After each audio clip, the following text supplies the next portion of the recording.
So hello everybody and welcome. My name is Jason Fergus and I have the pleasure of leading Active Essex and the local delivery pilot here in the county. Today, I'm really looking forward to what will be, I'm sure, an insightful conversation about the important connection between physical activity and asset-based community development. Cormac, what do you hope people in Essex will learn from completing the Nurture Development ABCD 8-module course? The training is really all about seeing people's strengths, starting with what's strong, not wrong. In communities, there are incredible strengths in every single community in Essex. You know, when people start doing what it is they care about and they start working with their neighbours close to their own doorstep, the activity and the power of that is phenomenal. I particularly like the phrase you just used there about what's strong and not wrong. And you're absolutely right. There's a huge amount of incredible strengths here in the county of Essex. William, why is physical activity so important to individuals, families and communities? Thank you, Jason. We were designed to be active. You know, our whole being, the very parts of our body are all designed to be that constant active, really right back from when we were hunter-gatherers. So we've retained that, and therefore when we become inactive, all sorts of problems develop in the body. People think, oh, if you do too much exercise, you'll wear yourself out, or your joints will get more kind of fragile. But actually the joints get stronger and you actually invigorate yourself, your heart gets stronger. But I think even more important than that, and if anything can be more important than that, is that physical activity is a gateway to living your life. If you're able to get out and you're able to go and meet people who you don't normally meet, interact with them, you can do the volunteering, you explore, you connect with nature, you're with your families. So it has a whole impact, not just on the individual body, which, you know, I'm very aware of being a GP, but of the entire community. And also you then get the reverse, that the more people are connected together, the more people become active because they start to interact. Do you believe, Cormac, that physical activity communities are more cohesive and resilient? Absolutely, absolutely. You know, we live in a world where people place a very high value on opinions. And the sad thing is that often the opinions that we're expressing are opinions about what other people ought to do to us or for us. But the conversation we're having is not about opinions, they're about what people's commitments are, what they actually care about enough to take action on. It's a very powerful conversation, and a very restorative conversation. When we say to people, what would you love to do if 3 of your neighbours helped you around here? That's an incredible invitation. And what's lovely about it is it doesn't feel overwhelming, you know. And so, as William is saying, you know, the idea that I can do something, I can be an agent, I'm not somebody else's effect, I am cause in the world, is good for our bodies, it's good for our mental health, but, you know, it's also good for our wider communities. We're seeing it now with lockdown. And a big part of who we are as humans is we're social, you know. So acting, doing things together. You always know the presence of citizens when they do 3 things. The first is that the citizen, and I mean citizen, not client, so not a passive consumer, but a citizen is actively with other neighbours, identifying what matters. What should we do around here? You know, the second thing is that they're identifying the solution. How should we do it? You know, and finally, they're doing the solution. They're taking action. Now, when those 3 things become a routine, you grow a culture, you grow a way, you grow a ritual. We know now, Jason, from research in terms of safety, that how many people you know by first name in your neighborhood and how often you mix with them in the built environment, that's what determines safety, not how many police or CCTV cameras are in place. So it's absolutely vital. What do you think, William, are some of the challenges that are kind of stopping our communities kind of take that lead and be more physically active in that lens? If you're chronically stressed, and a lot of people during lockdown particularly, and also if you're in poverty and you've got to really fight for your next, you know, where the next meal coming from the children, they're coping perhaps with a pretty rough neighborhood, so they're trying to keep their children safe. And they've got so many hierarchy of needs of just survival that physical activity, quite rightly, gets pushed down because the body is trying to contain the really important things of survival. And I think when you're in that situation, there's no gateway out, there's no let up to be able to put physical activity into your life because it's been crowded out by so many other stresses and worries. And if we do have that chronic stress, it's not putting us in the mindset to be able to do it. And there's a lack of confidence. So people get into that strut, and it's very much an individual. And as Cormac is saying, if people can get out of that to become citizens and feel empowered, then despite that problem that they're seeing and that anxiety and that concern, there's a very simple way out. Just knowledge on its own isn't going to shift it. It's got to feel that it's actually going to make your life better, and there's room for it, and you're able to do it, and you have the confidence to do it. And someone perhaps down the road can show you. And I always remember that wonderful girl who did that, the Zumba class in the kitchen, and then that extended to the people. And then the kitchen wasn't big enough, and then she did it online, and then she went into the park to do it. And suddenly you've got a whole mass of people doing it. Now, those people wouldn't have physical activity on their agenda. It would be too far down. But because someone showed them that actually, yes, you can do it, and then their life was better because of it, it made them something to look forward to. They felt good about it. And that's the whole thing. Physical activity shouldn't be a chore. It shouldn't be a kind of work in itself. It should be a means to the end. And the end has got to be a better life, a happier life, a more sociable life, where you're feeling safer. And physical activity is that lead getting there. So I think we've got a whole, it's a little bit on the individual, but it is very much the community way of delivering physical activity, which I think we're finding in Essex and has been explored, is the way forward to get that sustainable change, that shift, that moving of the needle of physical activity. How do you think we're doing in terms of this important concept that both of you are talking about putting citizens first and getting people on that journey to be more physically active, Cormac? I think, Jason, one of the things that we can really lift up and you could be proud of is there's huge power in shifting the nature of our conversations, and particularly as outsiders coming in, trying to be useful, trying to be helpful. It's amazing just how many people are coming in from the outside into communities, but are coming in from a kind of a siloed perspective, so they're coming in with a focus on the deficits and on the needs. And I think one of the things that excites me about what your team is doing is that it has made an intentional decision to focus on people and treat them as though they were needed instead of just needy. Now, I think this is a massive issue. It really is. It has become endemic that as people become more stressed, as they become, perhaps they're having trauma reactions, as they become more marginalized economically, they're more and more likely to move into a forest of institutions where professionals see them as needy and deficient. And then they internalize that. Now, what you've decided to do and your team has decided to do is change reality by changing the nature of the conversation. You're needed. You have a gift. You have something to contribute. One of the big challenges, always to use a sporting analogy, is that neighborhoods are a bit like football matches where you've got, 22 people who least need the exercise doing all of the hard work and 3,000 people who most need the exercise shouting at them, telling them what to do. Another 5,000 couldn't be bothered. Now, we're not going to move the dial by getting everybody to play football. But what you are doing, and I think this is the key piece, is if we can come alongside people and instead of trying to convert them to exercise, we can really get serious about discovering what it is they care about and really getting to know what contribution they want to make and then getting it received. So my experience is that communities are largely waiting to be asked, but mostly what we're asking them is, what's wrong with you? What you're doing is you're starting a different conversation. What have you got to contribute? How can we support you to contribute it?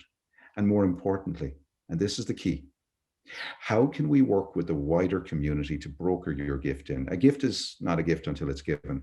It's also not a gift until it's received.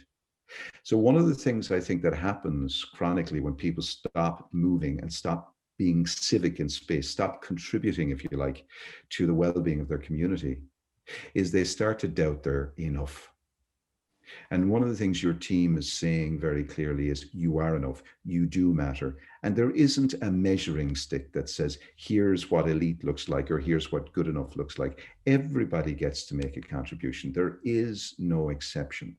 And I think as long as we're doing that, I think people will get that you care, Jason, and that your team cares, because people will not care what you know. They won't care about the science. People don't care what we know until they know that we care.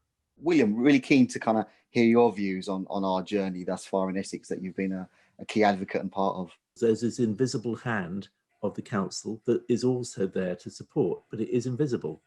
So it's not gone, but it's very much there. And I think what you've done is allowed that kind of concept to come through the council, so that it's no longer telling them they've got to have more tennis courts, or you've got to have more football pitches, or we're going to do it this way, we're going to do it that way. It's being there and supportive, but that kind of letting go, and empowering, as Cormac says, the community to really get going, and feeling that they've got, you know, agency to make things happen. So that's been a shift. You've been educating, I think, without realizing it, the very kind of top echelons of the council, which has been great. And what we're now trying to do in social prescribing is that shift where, and another phrase, you know, rather than what's the matter with you, what matters to you, and that shift is allowing health to start that journey as well, to say, no, we can't tell people what to do and just be the paternalistic doctor kind of telling them, as perhaps the older generation are used to, and it's quite hard to shift that opinion. But for the great majority, medicine will fail if we carry on that respect. And I think it's not going to happen in a year or two. I think we just have to be patient. But from the very start, where it was, you know, the bats and balls where Sport England and everyone else were before, you know, we've done that amazing shift. And I do think that the journey you've made has been, it's been tough, it's been messy, it's been difficult, but I think we've seen a real shift on that. And I think this is laying the foundations for some incredible work, which if every single person has that feeling of autonomy and power, they'll be able to change their world, and they will.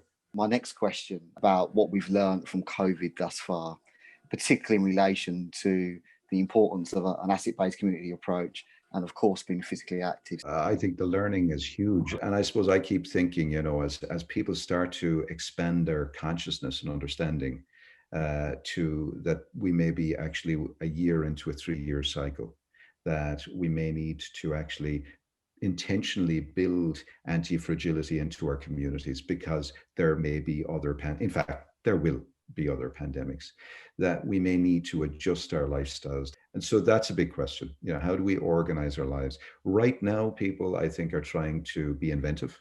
How do we live together, remain in solidarity, remain social, while being physically apart, while minding and protecting? So that's another thing. Huge learning, Jason, about how to be helpful to our neighbors without, you know, and moving from this old sympathy, do-goodery, you know, I'll feed you and I'll get you prescriptions, but really I don't want to know you, or I don't want to know that you could read to my children, to people really moving into a deep empathy, really getting to know their neighbors, getting to know their place. So I think the first wave, we saw a lot of heroics and a lot of the really active people moving forward, and in a sense, doing, in inverted commas, good stuff for the vulnerable.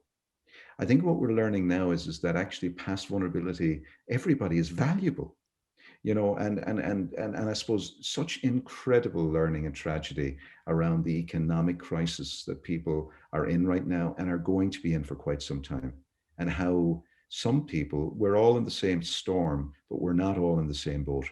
And as some people are living lives where, you know, poverty is a comorbidity, you know, with COVID. So people having to make choices around their lives and their livelihoods sometimes. It's a huge amount of learning about inequality and inequity as well. You know, so many people living without an economic floor. And I think the other thing that we're learning about, painfully, is, I suppose, how do we actually really make sense of what's happening post-Brexit, post, you know, the riot in Capitol buildings? How do we make sense of polarization, and how do we make sense of extremism? All of these things are coming at us, and I think in many respects they're, you know, calling our attention to how we organize our lives. And maybe the final thought was, you know, I keep thinking that the one thing we're constantly being reminded is, we're, as well as our sickest neighbor, We're as social as our most isolated neighbor. We're as active as our most immobile neighbor, that we actually, they can't be independent unless we're interdependent. I think that's the big lesson, that we are our brothers, sisters, planet's keeper.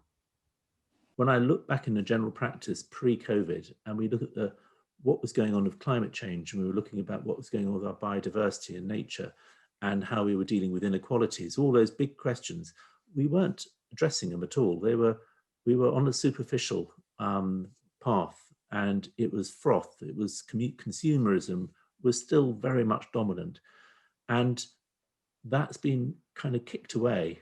And now we're finding a real completely reorganization. So those who've got the mental health problems now, the highest group are women in their 30s in deprived areas, particularly single parents of children.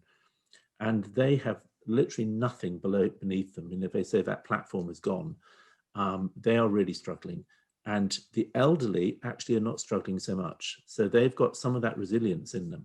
And I think what we're finding is that the younger generation, where life was very fragile, but very fast-paced, very consumer, suddenly when that's gone, there's this sort of emptiness, and that they're trying to reposition themselves. And I think, as Cormac said, you're starting to see that people are working together and becoming connected to each other, but they're connected to their place as well.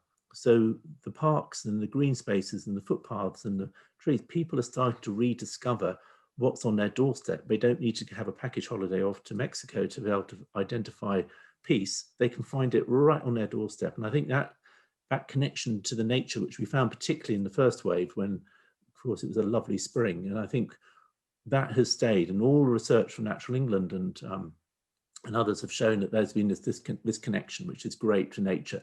And I think what we're finding also, that has an effect on climate change, because suddenly people feel we're vulnerable. As human beings, we are not all powerful, we're totally vulnerable. And if we don't deal with something like climate change, that's going to get us completely. And it's real now, because we've seen what a virus can do.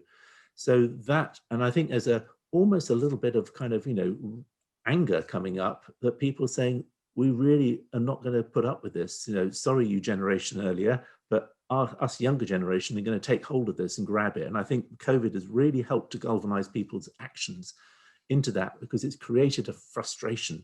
Now it's the carers and the healthcare workers and the teachers and the police, and those who are doing the day-to-day jobs have suddenly become far further up the order of people's respect. So I think the key thing is to kind of galvanize what we've got to say that this is a better world. The way we can look at things is a better world than what we had before. You both touched on, interestingly enough, that the inequalities and equities that we know are going to be coming. What are the opportunities? Always an opportunity, as you well know, but I suppose the opportunities and challenges that we're going to face around tackling those inequalities and disadvantages and challenges across our communities moving forward. So I think in many respects, again, it's this piece around thinking holistically and sort of saying, let's not think in silos. Silos are where smart people go to do dumb things. Let's see the neighborhood as the primary unit of change. What are the skills? What are the assets? What are the resources? And I think what we need to do is we need to say, not alone, my big fear always, Jason, is that when we say equality, what we mean is access to services, but we don't mean equity. Which is to say, do I have more money in my back pocket? Do I have more of a chance of making an economic future for my kids? That's got to count. That's got to count. And that's actually what makes the difference. It's not just about talking to social enterprises or talking to businesses. Everybody can think about the local economy. There's more power in the local asset than we actually realize. And for the next decade, I would certainly say we've got to animate those kinds of capacities. Not everybody is an entrepreneur, but everybody has something they can contribute to the local economy. We just have to remind people of that fact. I'm not sure how much I can add, because I think the concept is, very much it's the communities that are going to lead us out of this and be able to deal with the inequalities. Institutions have tried to do that for the last 50 years and failed, and just widened it even further. As we become more local in our thinking and our actions and our doing, and we give that platform to allow people that permission and that help to allow people to do that, then you start to see it at this very, very local level. You start to see people feeling safe and interacting with each other, and they start to belong. And I think so many people don't feel they belong to a place, they don't feel they belong anywhere. And once you have that sense of belonging, your whole mental health changes drastically, in that you feel much safer. And that goes probably right back to our hunter-gatherers, where we had to belong to a group and feel we had a role in that group to make us feel safe and to have some influence of that group as well. So it's a purpose bit of my people, place and purpose. The people is getting that community together and to make them, what would you like us to be in? What would be the best thing in 5 years' time for this place to be like, this community to be like? You know, what would we be doing? What would you love to happen? And getting people just to visualize how they want their world to be and getting at, you know, right across